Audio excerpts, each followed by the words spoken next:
दुनिया भर को प्रवचन देते रहते हैं, सभी विषय, सभी सर्वज्ञानी हैं वो, पर जब मुसीबत आ खड़ी होती है, चंदा चोरी होती है, तब चुप है। चंदा चोरी हो रही है राम के नाम पर केदारनाथ और बद्रीनाथ में भी, इस पर प्रधानमंत्री चुप क्यों नहीं है? चुप्पी क्यों नहीं तोड़ते? सुप्रीम कोर्ट अरे पहले तो कार्रवाई कीजिए। प्रधानमंत्री चुप्पी तोड़े, गृह मंत्री चुप्पी तोड़े। प्रधानमंत्री तो दुनिया भर की बातें बोलते हैं, दुनिया भर को प्रवचन देते रहते हैं, सभी विषय, सभी सर्वज्ञानी हैं वो, पर जब मुसीबत आ खड़ी होती है, चंदा चोरी होती है, तब चुप है। तो प्रधानमंत्री कुछ बोले, उद्घाटन करने में लगे हुए हैं, यहाँ गए, प्रोजेक्ट उद्घाटन हुआ, वहां गए, और कल इंडोनेशिया और ऑस्ट्रेलिया, न्यूजीलैंड जा रहे हैं। पर यहां जो हो रहा है, घोटाले हो रहे हैं, चंदा चोरी हो रही है राम के नाम पर केदारनाथ और बद्रीनाथ में भी, इस पर प्रधानमंत्री चुप क्यों नहीं है? चुप्पी क्यों नहीं तोड़ते? आखिरी कुछ सवाल आपसे, मैं सिर्फ राजनीतिक पूछना चाह रहा हूं आपसे कि किस तरीके से आप लोग अब तैयारी कर रहे हैं। आप न केवल अब ये संसद का सत्र है, इसके बाद में चुनाव भी आ रहे हैं स्टेट्स के, उसमें उत्तराखंड भी है, उसमें जहां यूपी है, उत्तराखंड है, पंजाब है, मणिपुर है, गोवा है, हम तैयारी हो रही है। और हम देखिए, हम बिल्कुल हम जानते हैं, हम पहचानते हैं कि इस चुनाव में, जैसा कि पहले चुनाव हुए थे, न केवल हम बीजेपी के साथ, बीजेपी के खिलाफ लड़ रहे हैं, पर ये बीजेपी और ईसीआई का गठबंधन है। लड़ाई तो हमारी, ये राजनीतिक लड़ाई तो हमारी बीजेपी के साथ है, पर बीजेपी का एक घटक दल ईसीआई भी है, वो बीजेपी का साथ दे रहा है। तो हकीकत तो ये है। इसके बावजूद हम हमारे संगठन को मजबूत करने में लगे हुए हैं, तैयारी शुरू हो चुकी है। कांग्रेस प्रेसिडेंट, नेता प्रतिपक्ष लोकसभा, सभी सर्वोच्च नेता जो है हमारे, अलग अलग राज्यों को लेकर वो उनकी बैठक हुई है। जो प्रक्रिया शुरू होनी चाहिए वो शुरू हो चुकी है। हम पूरी तैयारी कर रहे हैं, पर हम जानते हैं कि चुनौती बहुत बड़ी चुनौती है, क्योंकि हम न केवल बीजेपी के खिलाफ, पर ईसीआई के खिलाफ भी ये लड़ाई है, क्योंकि ईसीआई और बीजेपी की मिलीभगत है, ये उनकी जुगलबंदी है। इंडिया ब्लॉक की आप लोगों ने बैठक भी करी थी 8 जून को किया था। 8 जून को किया, तो क्या कोई ऐसी रणनीति भी हो सकती है, क्योंकि आप हमेशा जब भी बात करते हैं तो ये कहते हैं इंडिया गठबंधन जो बना था, हमारी जो हमने खत लिखा, हमने कहा कि सारे विपक्ष पार्टियां खत लिखेंगी। हाँ, 21 पार्टियां आई थी उस दिन, भी 24 पार्टियों ने खत लिखा है विपक्ष की ओर से, 24 पार्टियों ने खत लिखा है। अभी अगला कदम, हमारा अगली चुनौती है कि जब परिसीमन विधेयक लाया जाएगा मानसून सत्र में, 2/3 बहुमत किसी हालत में सरकार को नहीं मिलना चाहिए। यही मकसद के साथ हम अपनी रणनीति तैयार कर रहे हैं। कांग्रेस अध्यक्ष जी सभी पार्टियों के नेताओं से बात कर रहे हैं, पर अब देखते जाइएगा। आप लोगों ने चुनाव आयोग को चिट्ठी लिख ली, सीबीआई को लिख ली, अब क्या राष्ट्रपति का भी करवा? नहीं, अभी ऐसा बॉल बाय बॉल कमेंट्री मैं नहीं दे सकता हूँ।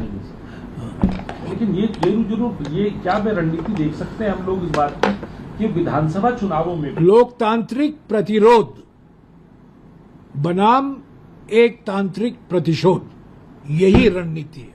उनकी रणनीति है प्रतिशोध की, हमारी रणनीति है प्रतिरोध की। और इस बीच में आप देखेंगे राहुल गांधी जी प्रयागराज जाएंगे, पटना जाएंगे, दिल्ली में एक अधिवेशन होगा, खास तौर से जो छात्रों की गूंज कोटा से शुरू किया गया था, तो वो उसको हम आगे ले चलेंगे प्रयागराज, पटना और दिल्ली में, क्योंकि हम तो अभी वोट चोरी, सीट चोरी, चंदा चोरी, पेपर चोरी, ये चोरी ही चोरी है ना। पेपर चोरी, लाखों युवाओं का भविष्य अंधेरे में डाल दिया है पेपर चोरी, पेपर लीक। तो यही है। तो जब प्रधानमंत्री वीक है तो पेपर लीक है। अब जब देख रहे हैं हम कि आप लोग कह रहे हैं तैयारियां हैं, सारी चीज हैं, रीजनल पार्टियां सीधे तौर पे आप कह रहे हैं निशाने पे है, तोड़फोड़ हो रही है। टीएमसी एक इतना बड़ा जो दल, इसका नंबर लोकसभा में था वो रिड्यूस हो गया, राज्यसभा में था वो रिड्यूस हो रहा है, जो बड़ा दल बचता है और वो भी कहीं ना कहीं कमोबेश। हम सभी पार्टियों को साथ लेकर चलेंगे। ऑपोजिट विपक्ष में एकता और एकजुटता दोनों महत्व रखते हैं। हम पूरा कोशिश करेंगे। 17 अप्रैल को आपने देखा, हालांकि अब वो टीएमसी नहीं रहा, वो शिवसेना यूबीटी नहीं रहा जो 17 अप्रैल को था। उसके बावजूद मुझे पूरा विश्वास है, ये सब साइकॉप, ये मिलिट्री भाषा में इसको साइकॉप कहते हैं, ये हमारे गृह मंत्री साइकॉप में हमारा मनोबल कमजोर करने में लगे हुए हैं। यहाँ खेती, समाचार की खेती करो, यहाँ प्लांट करो, ये पार्टी, ये लोग आ रहे हैं, ये लोग मुझसे मिल रहे हैं, इससे हम डरते नहीं हैं। ये धमकी की राजनीति से हम डरेंगे नहीं। हमारा मकसद साफ है, इनको 2/3 बहुमत नहीं मिलना है, क्योंकि अगर 2/3 बहुमत मिलेगा तो ये संविधान जो 26 नवंबर 1949 को अपनाया गया था, पारित किया गया था संविधान सभा में, और जो 26 जनवरी 1950 से लागू हुआ, ये संविधान, डॉक्टर अंबेडकर का संविधान, नेहरू का संविधान, पटेल का संविधान, प्रसाद का संविधान, इस संविधान को वो ठंडे बक्से में डालकर एक नया संविधान बनाने लगेंगे। लड़ाई राहुल गांधी लड़ेंगे, राहुल गांधी की सरपरस्ती बिल्कुल नेता प्रतिपक्ष वही है।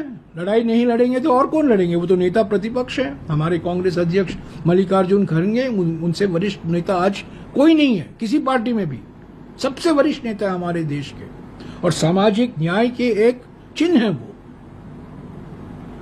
आप लोगों की जिम्मेदारी ज्यादा बढ़ गई है कांग्रेस की, अब जब रीजनल पार्टियां हट रही हैं। ठीक है, पर सबको हम साथ लेकर चलेंगे, सबको साथ हम लेकर चलेंगे। आखिरी सवाल पूछूंगा, सबको साथ तो लेके चल रहे हैं, लेकिन आपकी पार्टी के अंदर ही नहीं, पार्टी का हमारे एक लोकतांत्रिक पार्टी है, हम किसी की आवाज को दबाते नहीं हैं। अनुशासन की जरूरत है, बिल्कुल मैं मानता हूं, लोगों को अपनी सीमाएं पहचाननी चाहिए, पर कोई हम ऐसा नहीं कहते यही करो, यही बोलो। हम समझाते हैं, लोकतांत्रिक तरीके से हम काम करते हैं। हमारे देश में अगर एक लोकतांत्रिक पार्टी है जहां लोगों को फ्रीडम है बोलने का, सोचने का, वो है कांग्रेस पार्टी।